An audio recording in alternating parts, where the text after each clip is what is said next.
porque tú nos has vuelto a recibir a casa. Muchos de nosotros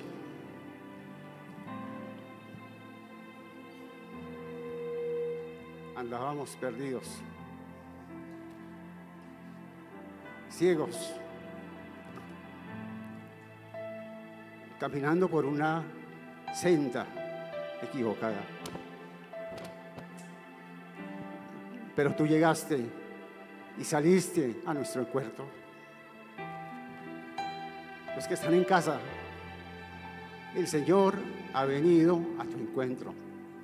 El Señor ha venido a buscar lo que se había perdido. Gracias porque tú no nos rechazas.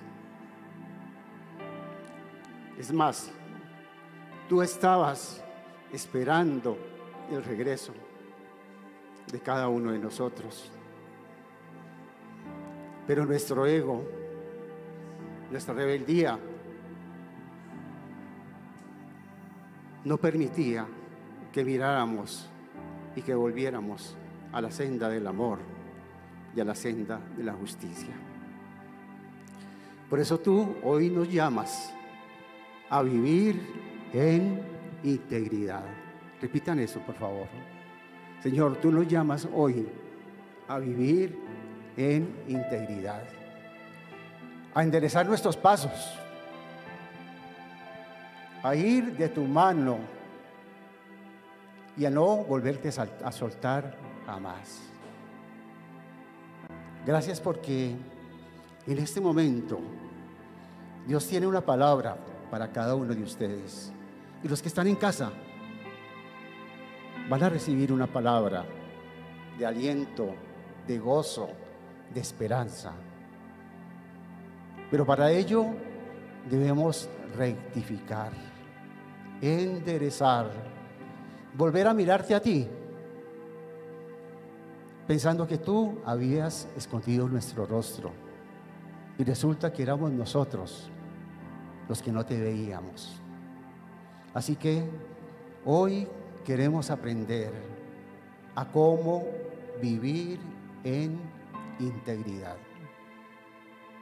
Así que te autorizamos desde ahora, y ustedes que están en la casa también, permitan que el Señor se meta en la vida y en el corazón de cada uno de ustedes.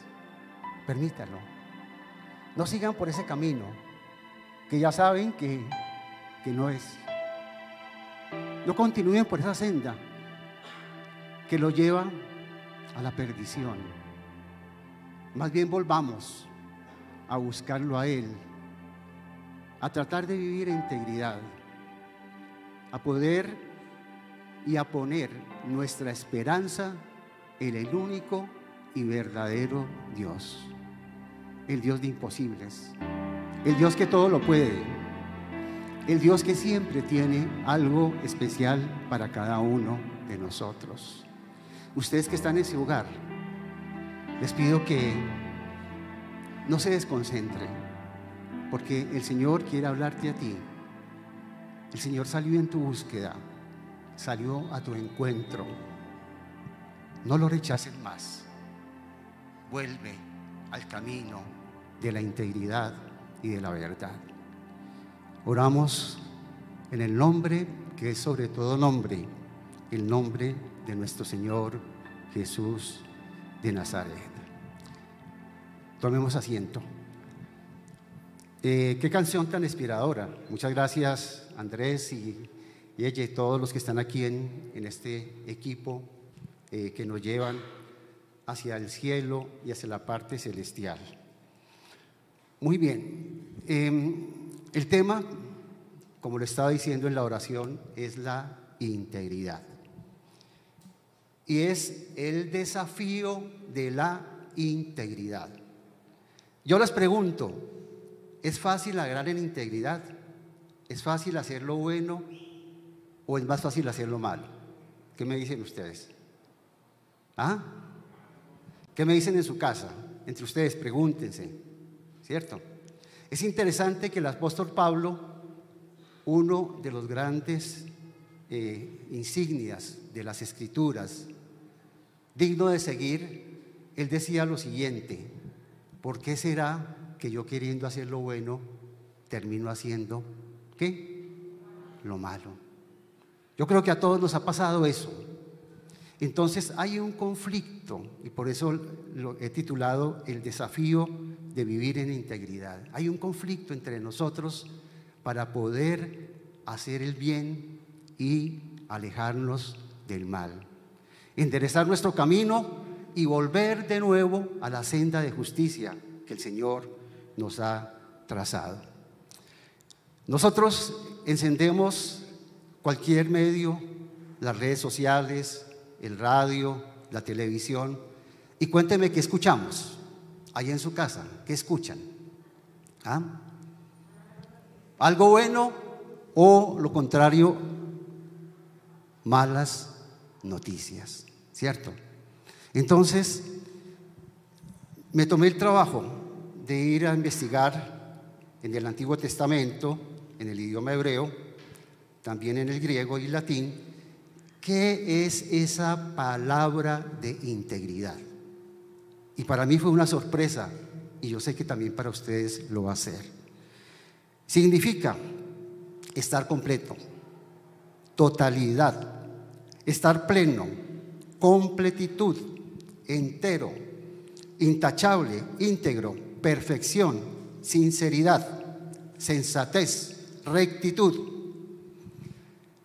Continúa: honestidad, confiable, incorruptible, honrado, corrección, cumplidor de lo bueno, responsable, tener buena conciencia, respetar a los demás, tener control y dominio propio. Pero esta última realmente me trató de orientar parte de la palabra integridad, y es no tocado por el mal. Recordemos, no tocado por el mal. Entonces, bajo esa condición de no ser tocado por el mal, y todas estas palabras que acabamos de decir, ¿con cuál nos quedaríamos? ¿Qué dicen ustedes? ¿Con cuál? Hay un menú grande para escoger, ¿cierto? Y pidiéndole la sabiduría al Señor, el Señor me dijo: la integridad es todas esas palabras que acabamos de ver. Eso es integridad y mucho más. O sea que se convierte en un desafío para cada uno de nosotros si hacemos ese listado de ver y chuleamos qué tenemos.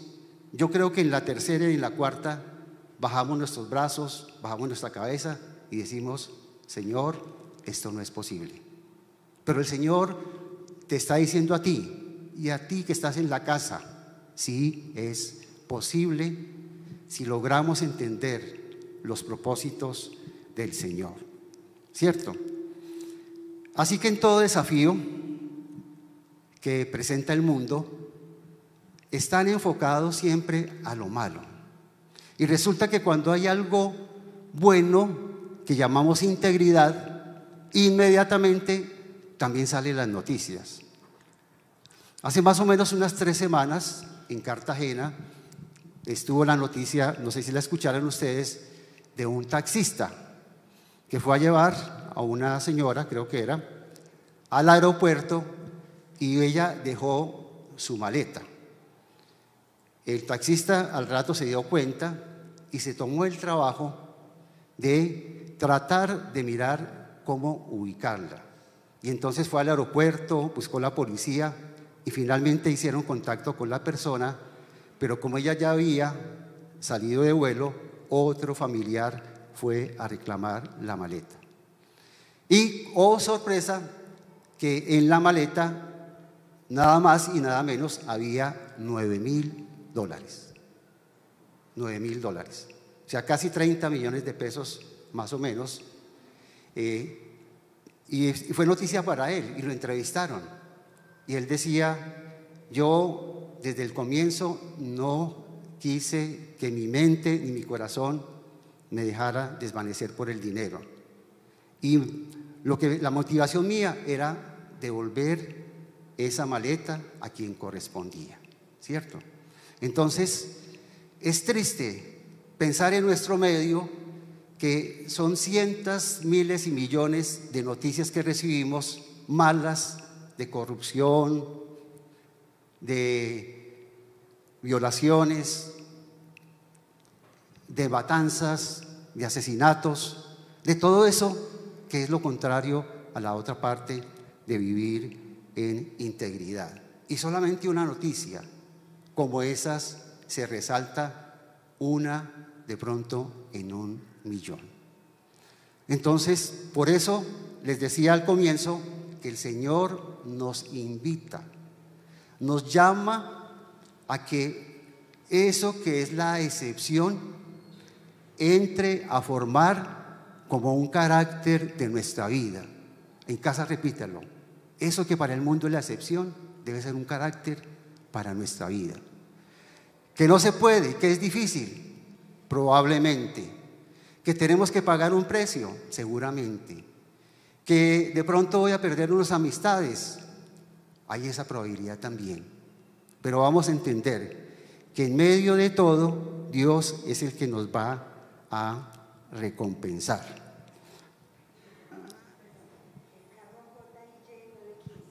Carro JIY 915, parece que sí.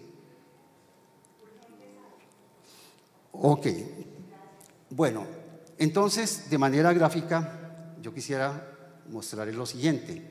Aquí tengo una jugosa mandarina. ¿A quién le gusta la mandarina?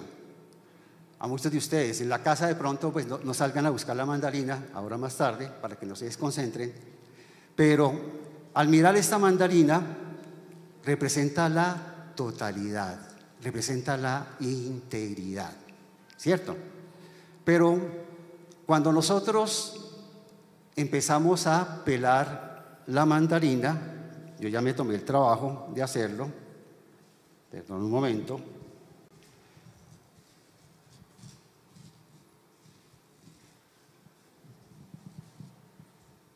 Muy bien, aquí está.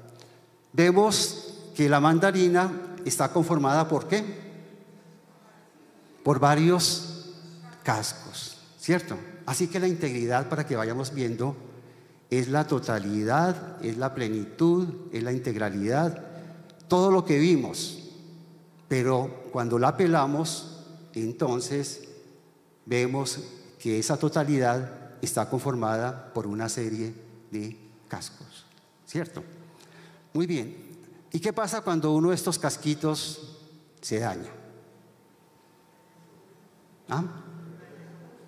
Empieza a dañar a los demás. Cuando yo estaba pelando la mandarina, salía un olor rico, tanto que todavía de pronto en las manos se percibe alguna cosa. Eso cuando es una mandarina íntegra, total, sana, pura. Pero si esta fuera descompuesta o ya cerca a podrirse, ¿cuál sería ese olor al empezar a desgranar? ¿Cuál sería? Desagradable, ¿cierto? Entonces yo espero que con este ejemplo, cada vez que vayamos a coger una mandarina y a pelarla, nos acordemos que el Señor nos está llamando a vivir en integridad. Y es lo que vamos a ver. Vamos a aprender 3 cosas. Ustedes que están en la casa de pronto pueden tomar nota, y algunos de ustedes. Lo primero que vamos a ver es que la integridad es exponernos al escrutinio de Dios. La integridad es ponernos delante de Dios para que nos evalúe, para que Él sea el que nos diga cómo estamos. Es como cuando nosotros nos vemos en el espejo, y en especial cuando estamos trasnochados y nos levantamos y vamos al baño y alzamos la cara y miramos nuestro rostro. ¿Cómo nos vemos? Despeinados, desmaquillados, con las mujeres con la pestañina corrida, ¿cierto? Entonces, vamos a ver que esa integridad de exponernos delante del Señor es mirarnos al espejo. La segunda parte, bueno, ¿cuál es la primera? Ya anotaron en la casa ustedes. ¿Quién me dice? Exponernos al escrutinio o exponernos a la evaluación de Dios. Muy bien. La segunda, que a mí me causó me tocó mucho, y es que en la integridad no hay pretextos ni excusas. Grábense, repitamos, en la integridad no hay pretextos ni excusas. Cuando fallamos en algo o cuando hacemos algo indebido, ¿qué es lo que hacemos?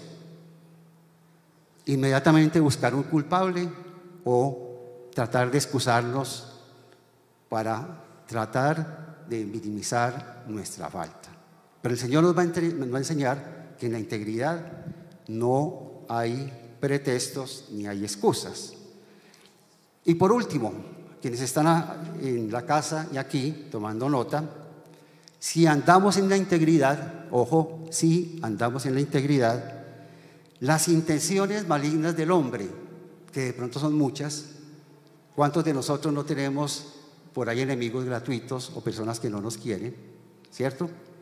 Pero si andamos en integridad, las intenciones malignas del hombre no van a cambiar el plan perfecto de Dios que tiene para tu vida. Él no va a permitir que esas intenciones sean cambiadas por un plan maligno que viene del hombre, ¿cierto? Entonces, mirando estos tres aspectos importantes, encontré un modelo, y por eso les invito a que vayamos a Génesis, en el capítulo 37, de ahí en adelante. Los que tienen ahí, por favor, enciendan su Biblia allá en su hogar. Sería bueno que vayan leyendo. Si de pronto hay personas de edad, que le lean a ellos, para que nos demos cuenta que en este primer punto de la integridad, exponernos al escrutinio de Dios, necesitamos inevitablemente, créanme, no hay otra salida, no hay otra fórmula, no hay otra manera de ser. Para someternos al escrutinio de Dios, tenemos que ir a su palabra, ¿cierto? Porque la palabra es una guía, la palabra es un manual de vida. Los que están en la casa y los que están aquí, yo quiero que desmonten de su idea de que la Biblia es un libro histórico o que es un libro religioso. Error completo. La Biblia es un manual de vida. Repitamos, la Biblia es mi manual de vida, porque es ahí donde yo voy a mirar y el Señor me va a reflejar aquello que no estoy haciendo tan bien, aquello que estoy haciendo totalmente equivocado, pero también aquello que lo estoy haciendo bien y que poco a poco seguimos los pasos del Señor. Así que nadie que no esté expuesto al Señor puede ser íntegro, ¿cierto? Si nosotros mismos hacemos la evaluación, ¿qué diríamos? No, pero es que eso no es tan malo. No, pero es que yo contesté mal porque es que esta persona me sacó la rabia. No, pero es que ese es muy cansón. Estamos buscando pretextos. Pero cuando vamos a la palabra de Dios, es cuando nos miramos en el espejo, ¿cierto? Nos miramos en el espejo y la palabra de Dios dice que el Espíritu Santo nos revela lo más profundo de Dios. El Espíritu Santo nos revela lo más profundo de Dios. Pero no solamente de nosotros hacia Él, sino que es un espejo que también nos hace ver a nosotros. Recordemos que el ideal que tenemos es estar a la imagen de Dios, buscar ese modelo, porque todo lo que escuchamos en las noticias, el cartel de la toga, toda esta parte de la corrupción de Odebrecht, de los divorcios, de la violencia familiar, de los feminicidios, todo eso es por falta de que tengamos integridad, ¿cierto? Muy bien, entonces vayamos a el libro de Génesis 35, 5, 10.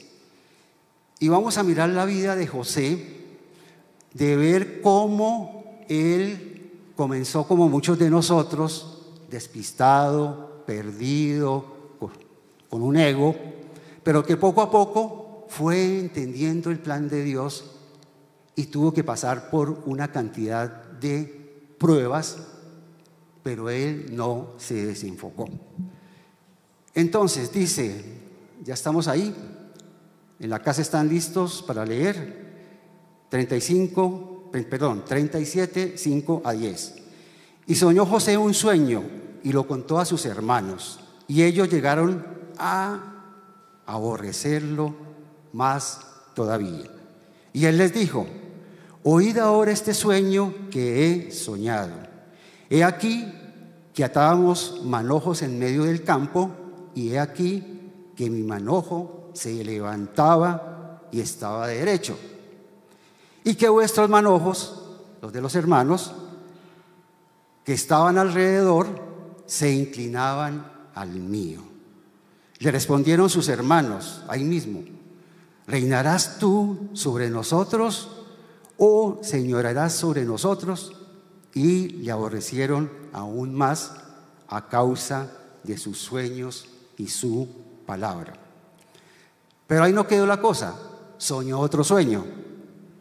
El Señor a veces nos confirma, nos habla muchas veces, pero a veces no entendemos esa interpretación. Soñó aún otro sueño y lo contó a sus hermanos, diciendo: he aquí que he soñado otro sueño, y aquí que el sol y la luna y 11 estrellas se inclinaban a mí. Y lo contó a su padre, o sea, ahí incluyó a su papá, y a sus hermanos. Y mire la reacción del papá. Y su padre le respondió y le dijo: ¿qué sueño es este que soñaste? ¿Acaso vendremos yo y tu madre y tus hermanos a postrarnos en tierra a ti? ¿Qué le pasó ahí a José? ¿Los sueños que el Señor les dio eran genuinos o no eran genuinos? ¿Eran ciertos o no eran ciertos? Por supuesto que eran ciertos. Pero él, siendo tan joven y en su inmadurez, en vez de darle las gracias al Señor, surgió de su ego y fue a contar: yo seré mayor que ustedes, inclusive que el papá y la mamá. Entonces, por eso a veces necesitamos que pasar por unas situaciones hasta que le cojamos y entendamos que ese plan que Dios nos dio, que ese sueño que Dios nos dio, realmente nosotros lo podamos ejecutar. Por eso, cuando tenemos un mayor conocimiento de Dios, podemos lograr y entender cada uno de sus planes. Yo sé que el Señor les ha hablado a ustedes muchas veces. La palabra dice que nos ha hablado de muchas veces y de mil maneras. Cuando estamos perdidos y desconectados, obviamente no lo vamos a hacer. Pero cuando llegamos a escucharlo, no hemos llegado todavía. Hay que esperar a ver la confirmación del sueño. Miren lo interesante: 2 veces contó el sueño de diferentes formas, pero él lo que pasó fue que como que se medio envaneció y entonces fue a contarle a los egos: ¿saben qué? Yo soy el menor, pero ustedes son los que me van a servir. Aún llevó a la ira a su padre, porque todavía no estaba perfecto. Y aquí quiero hacer un alto para que cada uno de ustedes, y también en su casa, pregunte: ¿cuál es la revelación? ¿Cuál es el sueño que Dios les ha dado? ¿Y cómo nosotros estamos viendo ese sueño? ¿Estamos viendo ese sueño para ser mejor que los demás? ¿Para tomarlo para nuestro propio interés? para enseñorearnos, como dice la palabra, en los demás, para cambiar hasta de familia, o realmente vemos que los sueños de Dios no son para uno, sino que nos usa a cada uno de nosotros con sus propósitos eternos. ¿Se dan cuenta de la diferencia? Cuando ese sueño yo me apropio para mis intereses y mis placeres y para que yo sea reconocido, para que yo sea destacado, para lo que nos vende el mundo, que es el éxito. Es que usted tiene que tener éxito, usted tiene que ganar todo como sea, no importa, a codazo limpio, pero tiene que salir adelante para triunfar. No importa el medio, las circunstancias ni lo que haga, usted tiene que triunfar. Ahí estamos transitando por un terreno totalmente equivocado. Entonces la primera enseñanza también en esta parte es los sueños que Dios te ha dado, las promesas que Dios les ha dado, ¿para qué son? ¿Qué entendimos? ¿Para quién? Para mí, no. Para que Dios me use con poder y sea de bendición a los demás. Para que Dios ese sueño lo convierta en un servicio para los demás. Para que esos dones y talentos que el Dios nos ha dado los podamos servir para el Dios. No para nosotros, no para guardarlos, no para atesorarlos, sino para ser un canal de bendición. Y quiero que ustedes digan eso y que le digan al Señor: Señor, yo quiero ser un canal de bendición para otros, no para mí, para el servicio, para su obra, para ayudar a la gente. Gran parte de la integridad también es ponerse en los zapatos de los demás, no ser indiferente ante la necesidad de las personas, sino ponernos en los zapatos de los demás. Y si Dios te ha dado esto, no es para que lo guardes y lo atesores, sino para que compartas. Es más, muchas veces tenemos que renunciar, entregar lo que no nos has dado para alguien que lo necesite más que a mí. ¿Cuántas veces nosotros tenemos nuestro closet lleno de cosas y hay gente necesitada, pero nosotros no la vemos, no nos damos cuenta? ¿Cierto? En esta parte de la pandemia pasó algo muy particular en nuestra familia, y era que una familia de venezolanos con niños pequeños, creo que hasta la señora estaba embarazada, se contactó con mi hija, con María Alejandra, y entonces iba a pedir comida. ¿Qué hizo ella? Con mi otra hija, Malú, citar a sus amigos, decirle: oiga, ¿y esta familia por qué no la apoyamos? ¿Cierto? Muchas veces nosotros vemos la necesidad, pero eso le toca al gobierno, eso no me toca a mí, y recolectaron un mercado, un gran mercado para ellos, pero nosotros quedamos con el vínculo con ellos. Y cada vez que íbamos a mercar, mi esposa sagradamente decía: esto es para esta familia. Así que no necesitamos grandes cosas, ¿cierto?, para poder ayudar a los demás. Siempre el pretexto es el gobierno, el Estado, a quien llamamos, ¿cierto?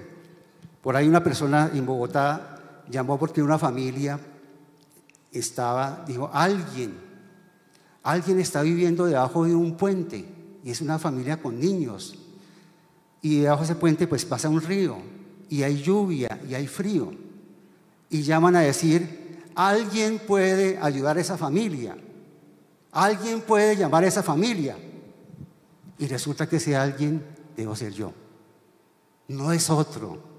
Ese alguien, el Señor lo llama a que seamos nosotros, dentro de las circunstancias, dentro de las posibilidades, es hacer lo que esté en medio y en favor de los otros.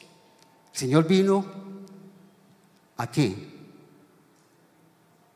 A salvar los perdidos, como estábamos muchos de nosotros, pero hoy vamos adelante.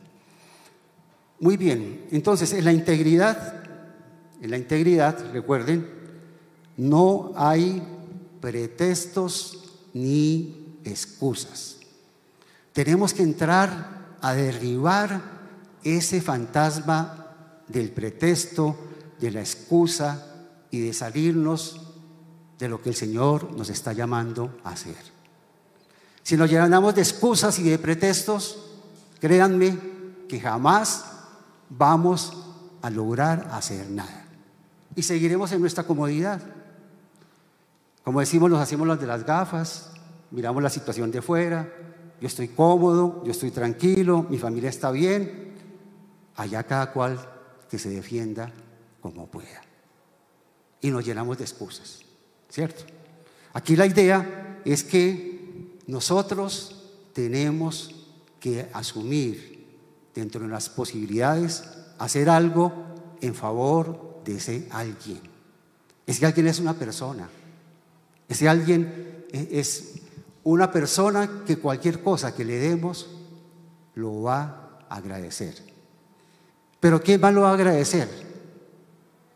Esa que estamos haciendo va a trascender también y el Señor no se va a quedar con esa bendición. Muy bien, entonces, el peor, pongan atención, muy importante, allá también en su casa, el peor enemigo de la integridad es la tentación. Repitamos eso, el peor enemigo de la integridad es la tentación, ¿cierto? Yo creo que todos hemos sido tentados de miles de maneras. Satanás es tan astuto que tuvo la irreverencia de ir a tentar al mismo Señor. Pues si lo hizo con el Señor, no lo hará con nosotros, ¿cierto? Entonces, el problema no es que venga la tentación, sino ¿cuál es? ¿Cómo vamos nosotros a enfrentar a esa tentación? ¿Cierto? El apóstol Pablo hablaba de la armadura de Dios, ¿recuerdan? En Efesios. Él dice que nos vistamos con la armadura, ¿para qué? Para recibir el día bueno. ¿Para qué? Para pasar, para resistir el día ¿qué? Malo. Ese día malo se tipifica en una tentación. Yo estoy orando por el Señor en tal cosa y empiezan entonces a pasar todas las mujeres bellas, empiezan las propuestas, yo quiero vivir en integridad y viene una propuesta por allá de un torcido, yo quiero vivir en integridad y entonces, ¿por qué no hacemos esta cosa que es que me cae mal esta persona? Las tentaciones es el diario vivir de cada uno de nosotros. Así que no debemos sorprendernos porque vamos a ser tentados. Eso es una realidad. Y los que son tentados y no se paran con integridad, cuénteme qué les pasa, cómo terminan. Enredados, ¿cierto? Y a veces somos tan, ¿cómo diría yo?, irrespetuosos, que venimos a pensar que es que esa tentación viene de Dios. Es que Dios no me protegió. Yo iba con esta chica, íbamos hablando, tal cosa, las cosas se fueron dando y papá. ¿Y Dios por qué no me ayudó? ¿Cierto? Entonces ahí están las excusas, ¿cierto? Entonces vamos a ver qué le pasó. Volvemos a nuestro texto en Génesis 37, 19 al 28. Retomamos la primera parte de los sueños. Dice, ya estamos ahí, perfecto. En la casa también, lean por favor. 37, 19 y 28. Y dijeron el uno a otro, he aquí viene el soñador. Ahora pues, venid y matémosle y echémosle en una cisterna y diremos, alguna mala bestia lo devoró y veremos qué será de sus sueños. ¿Quiénes están hablando ahí? Los hermanos. ¿Cómo así que mi hermano me va a hacer eso? Cuando Rubén oyó esto, lo libró de sus manos y dijo: no lo matemos. Y les dijo Rubén: no derraméis sangre, echadlo en esta cisterna que está en el desierto, y no pongáis mano en él por librarlo, así sus manos para hacerlo volver a su padre. Sucedió pues que cuando llegó José a sus hermanos, ellos quitaron a José su túnica, la túnica de colores que tenía sobre sí, y le tomaron y le echaron en la cisterna. ¿Pero qué pasó? Pero la cisterna estaba, ¿qué? Vacía. O sea que esa la libró el Señor. Lo que querían era botar para que se ahogara, ¿cierto? Muy bien. Estaba vacía, no había en ella agua. Y se sentaron a comer pan, y alzando los ojos miraron, y aquí una compañía de ismaelitas que venían de Galaad, y sus camellos traían aromas, bálsamo y mira, e iban a llevarlo a Egipto. Entonces Judá dijo a sus hermanos: ¿qué provecho hay en que matemos a nuestro hermano y encubramos su muerte? Venid y vendámoslo a los ismaelitas, y no sea vuestro mano sobre él, porque él es nuestro hermano. Él es nuestro hermano, está recapacitando, nuestra propia carne. Y sus hermanos convinieron con él, y cuando pasaron los madianitas mercaderes, sacaron ellos a José de la cisterna y lo trajeron arriba y le vendieron a los ismaelitas por 20 piezas de plata, y llevaron a José a Egipto. Aquí nos está mostrando las excusas de quién. ¿Las excusas de quién? Los hermanos. Y eran 11, imagínense, contra uno, el menor de todos, el menos, digamos, el más indefenso, pero llegó un complot de 11 personas contra él, ¿cierto? ¿Por qué lo hicieron? ¿Cuál fue la razón? ¿Ah? Envidia, ahí está todo lo opuesto a lo que es la integral, la envidia. Querían matarlo, engañar a su padre, ¿cierto? Y por último, mercaderes, la platica. Venga, más bien, le sacamos la plata y después le echamos un cuento reforzado a mi papá. O sea, ir hasta en contra de su propia carne, de su propia naturaleza. En las noticias escuchamos cada rato eso. Hace como 2 meses, el hijo mató a la mamá porque lo estaba corrigiendo y porque lo estaba echando de la casa porque era un drogadicto. Y lo mató a la mamá. O sea que esto no es nuevo para la sociedad. La falta de integridad, la falta de valores, la falta del temor de Dios en nuestras vidas va a terminar en esta historia y en muchas más que a diario lo estamos viviendo. Eso no es de ahora, mis queridos amigos. Eso históricamente, la falta de temor de Dios lleva a que la gente tenga excusas y justifiquen por qué lo van a oír. Uno escucha a muchas personas y hay algo muy interesante, y esto también es muy importante. Por favor, presten atención. En su casa también, por favor. Estas noticias nos van cauterizando nuestra mente y nuestro corazón. ¿Y qué pasa cuando se cauteriza el corazón y la mente? Que nos va a hacer insensibles y vamos a justificar cualquier cosa por los medios. Si una chica tiene que subirla a lo más alto y tiene que acostarse con el jefe, lo puede hacer. O si el jefe, abusando de su poder, ahí está el alcalde de Nueva York, que va a perder su carrera política seguramente, denunciado por 2 personas por acoso, ¿cierto? Pero eso no pasó solamente allá. Continuemos, que esto se está poniendo interesante, ¿cierto? Hay otro acontecimiento que marcó la vida de José.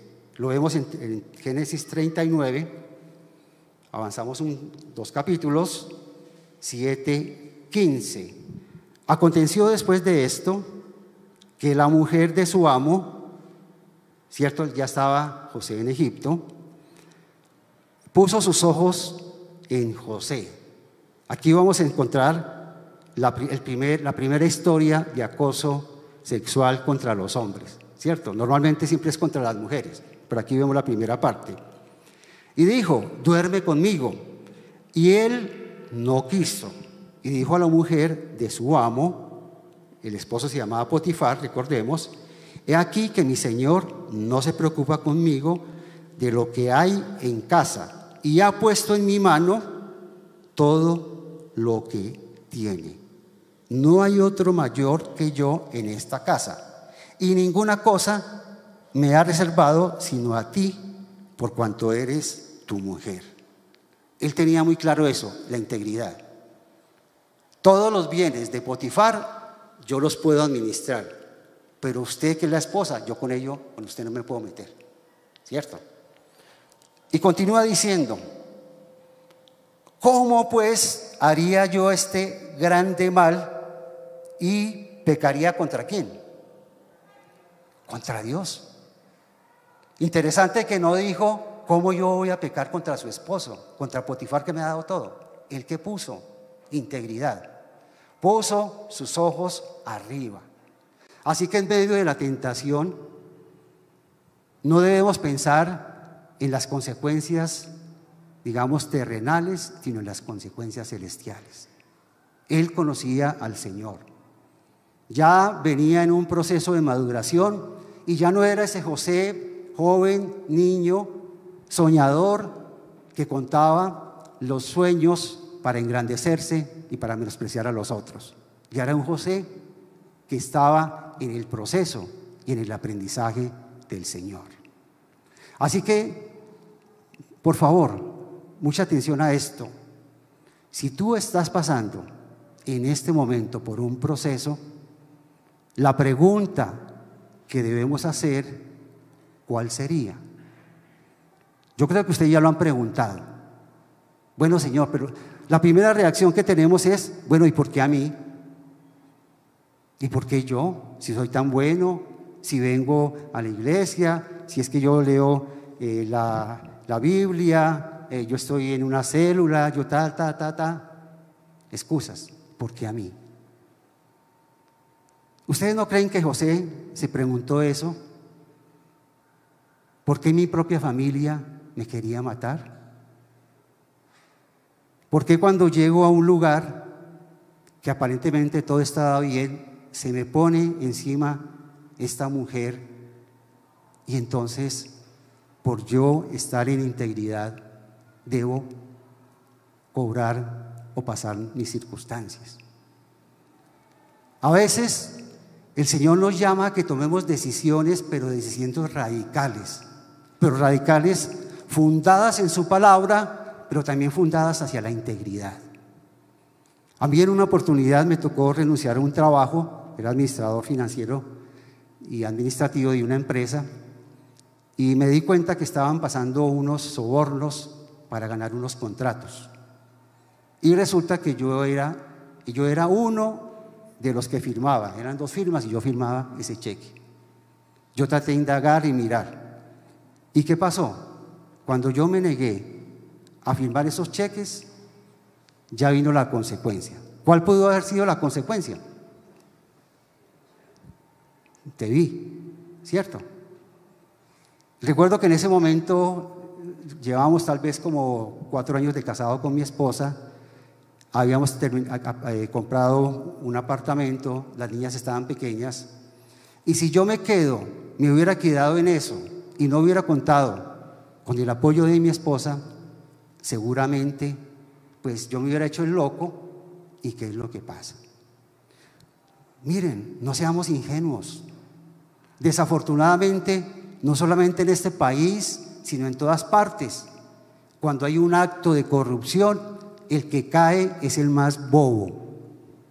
El que gestó todo, el que ideó la cosa, ese sigue tranquilo. Pero los otros que no tuvieron la capacidad de decir no, esos son los que terminan en la cárcel. Entonces, no seamos, por favor, ingenuos. Se nos pintan muchas cosas, el mundo nos ofrece muchas cosas, pero al final esas cosas las vamos a perder. Testimonios de personas que han estado en la cárcel, pues no estos grandes narcotraficantes, sino personas que han sido cogidos. Por ahí conocimos unos amigos que trataron de llevar una mercancía y terminaron en la cárcel, ¿cierto? ¿Qué pasaba con ellos? Ellos no dimensionaban esa parte de integridad, porque aquí nos gustan las cosas fáciles, el dinero fácil, las comodidades, los lujos, y es algo que nosotros tenemos que romper en esta sociedad y en esta cultura, y es el coger y el ganar dinero fácil. El dinero fácil normalmente no luce, ¿cierto? Estas mismas personas dicen, todo lo que ganamos en un momento terminado fue en deuda. Es un dinero mal habido, y como dicen en buen paisa, es un dinero que no va a lucir. Es como un dinero que tenemos y que se nos va a escurrir como agua entre nuestros dedos. Muy bien. Entonces aquí vemos dos ejemplos de pretextos. Los hermanos, mire, personas cercanas. Es que a veces uno piensa que los de afuera son los que nos fallan, pero pueden ser nuestros hermanos, puede ser nuestro papá, puede ser tu papá, o también nosotros podemos fallarle a nuestros hijos, y eso nos duele mucho más. ¿Cuántos de nosotros que confiamos en un amigo o en una amiga y después nos hizo una cosa, pues nos montó una película y nos enredó, y uno decía, pero ¿por qué hace eso si es que yo soy su amiga? Si yo era sincero o sincera, si yo traté de hacer tal cosa, si yo la ayudé, si ¿Cuántas personas en el mundo laboral le contratan a una persona necesitada? Yo conocí un caso, necesitada totalmente. Esa persona hace lo posible para que se vincule a la empresa, y resulta que esa persona que se vincula en la empresa la enreda, le mueve y lo terminan votando para que ella suba directamente allá. Entonces, no nos sorprendamos de que la gente actúe así. No seamos ingenuos de nuevo. Las personas que no tienen temor de Dios son capaces de hacer cualquier cosa con fin de defender sus propios intereses, por encima de su familia, por encima de lo más querido, por encima de sus hijos, ¿cierto? Entonces, por eso debemos rectificar y que el Señor nos lleve a vivir en integridad. Entonces no podemos depositar nuestra confianza en el hombre, porque Dios dice en su palabra, maldito el que confía en el hombre. ¿En quién debemos confiar? Únicamente en el Señor. Entonces, por eso es tan importante traer a nuestra memoria la palabra de Dios. Senfold permanentemente está brindando capacitaciones en la academia, en las células o en las reuniones, para que ustedes allá en la casa nos entiendan. Nos reunimos un grupo de hombres, grupos de jóvenes, grupos de matrimonios, grupos de mujeres, y empezamos a leer las escrituras. Sin ir más lejos, antes de venir para acá, estábamos allá en la sede de la Gran Comisión con una célula y mi esposa estaba con ellos. Necesitamos interiorizar la palabra de Dios, porque cuando venga esa tentación, lo único que te va a salvar va a ser que lo que tú tengas en la palabra de Dios. Muchos secuestrados, ¿cierto?, decían, cuánto me causa dolor que me decían que memorizaran unos versículos. Yo sé que no es fácil, es más, a veces hasta no nos gusta, pero en esos momentos críticos, ese versículo, esas promesas que Alina, que Sebastián, me parece, todo lo que ellos leyeron acá, es algo que causa y que cobra vida, porque es Dios hablando a cada uno de nosotros. Y cuando viene cualquier cosa, inmediatamente viene ese versículo, viene la palabra de Dios. Recordemos cuando Jesús fue tentado. ¿Qué le dijo al diablo? No, es que vos sos un bobo, ¿cómo te vas a competir contra mí? ¿Qué dijo? Escrito está. Así que Dios nos llama a huir de la tentación. Y la única forma de huir de la tentación es decir, escrito está. Pero si en nuestra mente y en nuestro corazón están solo las noticias, está el reggaetón, está la novela, está cualquier otra cosa, cuando venga esa tentación, ¿qué vamos a hacer? Pero es que en las telenovelas todos hacen cosas y no pasa nada. Es que en esa película la gente roba y eso es lo normal. Nos dejamos contaminar. La única forma de llegar a la integridad es la palabra que cobre vida en nosotros. Volviendo al caso de los secuestrados, ellos decían, no teníamos Biblia, no teníamos nada. Tenían dos cosas importantes. Una emisora, no recuerdo cómo se llamaba, de pronto alguien me acuerda, que era dirigida a los secuestrados, que los familiares de los secuestrados les mandaban mensajes. Eso, Voces del secuestro, gracias mi amor. Voces del secuestro, de un periodista Elkin, que en estos días creo que falleció, y la gente decía, lo único que nos sustentó fueron dos cosas. Uno, ese programa que nos llamaban y nos da la esperanza al escuchar la voz de mi hijo, de mi esposa, de mi padre, de mi madre. Y dos, los mensajes que habían en la palabra de Dios, lo que yo tenía en mi mente y me acordaba lo que era Dios. En ese momento de secuestro que estaban encadenados, enjaulados de una cosa inhumana, durmiendo a la intemperie, sin comida, en esa situación la única alternativa que tenían era pensar en Dios. Y a veces nos pasa a nosotros, queridos amigos, tú que estás en la casa.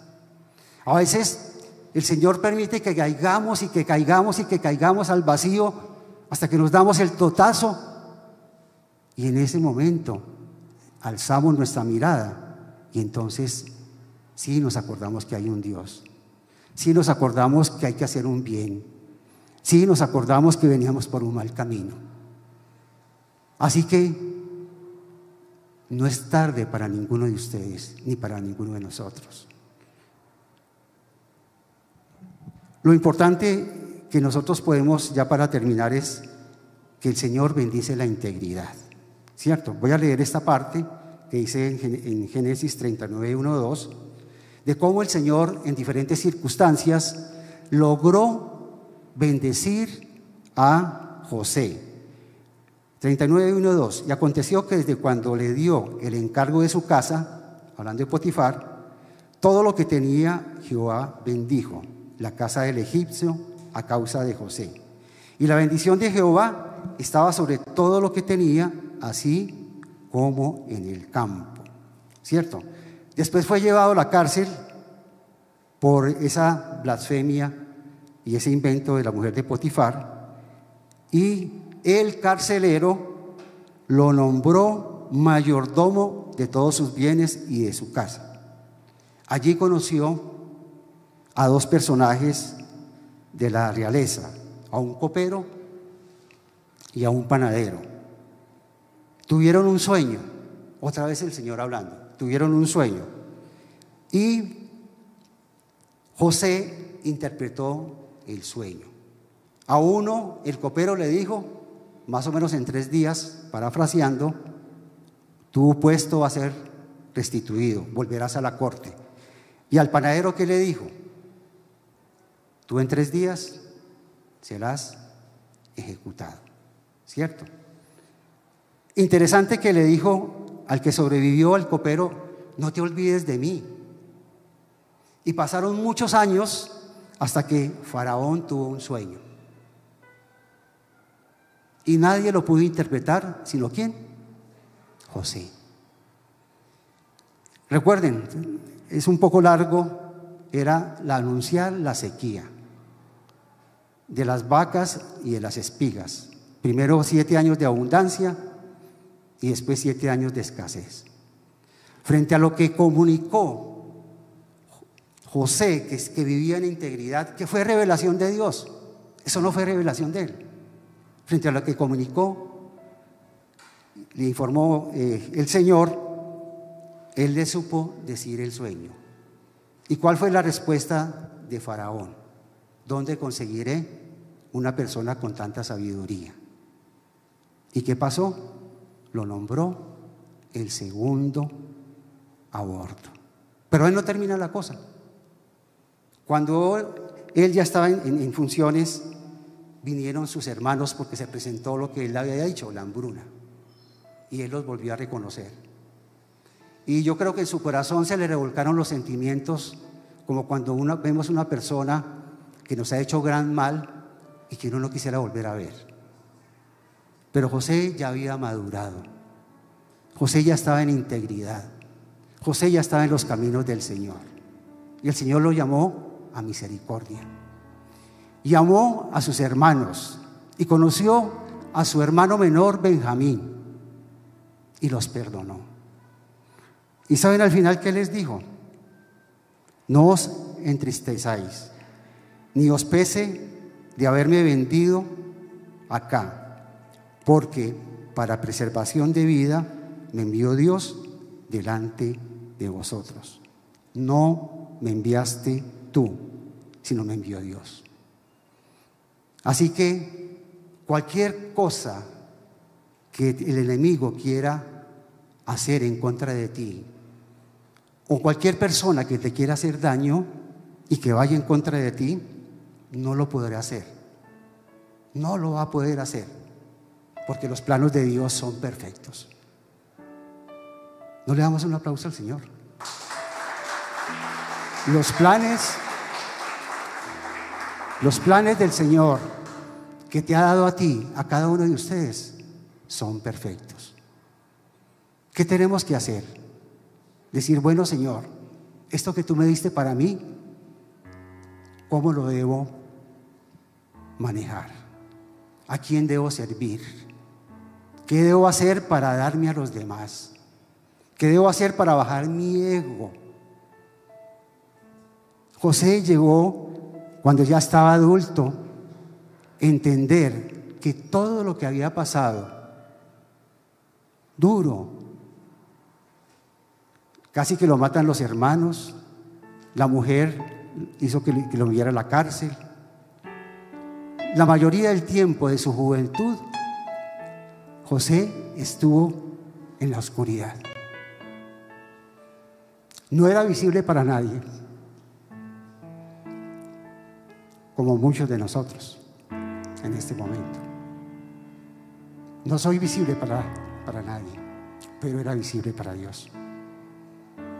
Y él decidió vivir en integridad, no negociar sus principios. Yo creo que pensaba que iba a morir en la cárcel, pero el Señor no olvida los sueños. El Señor no olvida tus promesas. El Señor no se ha olvidado de ti. Más bien al contrario, somos nosotros los que nos hemos olvidado de Él. Porque pensamos que no lo necesitamos. Y absurdamente pensamos que Él es el que me necesita. Así que debemos doblegar nuestro ego, buscar en la palabra de Dios ese plan divino, ese plan celestial, eso que va a ayudar a muchos a salvar vidas, como José, a salvar naciones, a salvar a su familia, porque José estuvo en Egipto, su herencia no pereció. Y el plan de Dios será mucho más alto, porque de la descendencia del pueblo judío vendría nuestro Salvador. Y si José no hubiera estado allí, como muchas naciones en esa época, hubieran desaparecido y habían muerto de hambre. Pero el Señor tenía el panorama grande y eligió una persona como José. Pero ¿saben qué? En este momento, y tú que estás en tu casa, te está llamando a ti. Está fijando tus ojos en ti y te está llamando a que vuelvas a su camino, a que andes en integridad, a que te dejes moldear por esa mano que lo único que quiere es el bienestar de tu vida y el bienestar de tu familia. ¿Por qué te sigues resistiendo? Si tenemos un Padre amoroso que quiere lo mejor para cada uno de nosotros. Así que el desafío de vivir en integridad es un costo. Es un costo que vale la pena pagar. Es un costo que Dios va a bendecir. A José lo bendijo donde estaba, con sus pocos dones, por sus pocos recursos, pero él fue exaltado. Pero finalmente fue exaltado para reconocer que salvó a una nación y a través de esa nación salvó el plan de redención que vendía de su Hijo Jesucristo. Pongámonos en pie y oramos. Señor, te damos gracias porque ahora hemos entendido la importancia de vivir en integridad. Gracias porque a través de tu palabra y de este ejemplo que nos das de José, podemos ver a manera de espejo cómo tú nos amas y cómo tú quieres cosas sublimes, altas, excelsas, que trasciendan para que nosotros podamos cumplir con tus propósitos y con tu vida, Señor. Así que en este momento te autorizamos, Señor, para que metas tu mano en cada uno de nosotros, para que ese corazón y ese pensamiento cauterizado sea tocado una vez por ti, Señor, por el toque de tu salvación, por el toque de tu amor, por el toque de la eternidad. Señor, te autorizamos. Obra en cada uno de nosotros. Quita cada casco, quita cada área que no te agrada, para que sea fructífera delante del Señor. Yo quiero ser un hombre, una mujer, un joven, un niño, una niña que sirva para la humanidad. Gracias porque tus propósitos son eternos, porque no se agotan, porque tú eres un Dios dadivoso, un Dios que nos perdona. Así que en este momento te pido que pidamos de perdón. Señor, humillamos nuestro corazón, nuestro ego, y nos doblegamos ante la poderosa mano de Dios para recibir tu bendición, para recibir tu perdón. Dios es fiel y justo para perdonar cada uno de tus pecados y para no olvidarse nunca de Él. Dios te restituye, Dios te exalta, Dios te toma entre tus brazos y te manda por el camino del bien. Señor, quita lo que tenga que quitar de cada uno de nosotros, Señor. No nos resistimos más. No queremos seguir luchando. Nos rendimos delante de la poderosa mano de Dios para que tú actúes como te parezca en nuestras vidas. Señor Jesús, ven a nuestras vidas, cámbialas, transfórmalas, haz de nosotros una persona diferente, haz la persona que tú quieres que sea para el bien de la humanidad, de mi familia, de este país, y de pararnos en la brecha en contra de la corrupción. Tú lo puedes hacer, Señor. Lo hiciste con José, lo hiciste con muchos de ellos. ¿Por qué no lo vas a hacer con nosotros, Señor?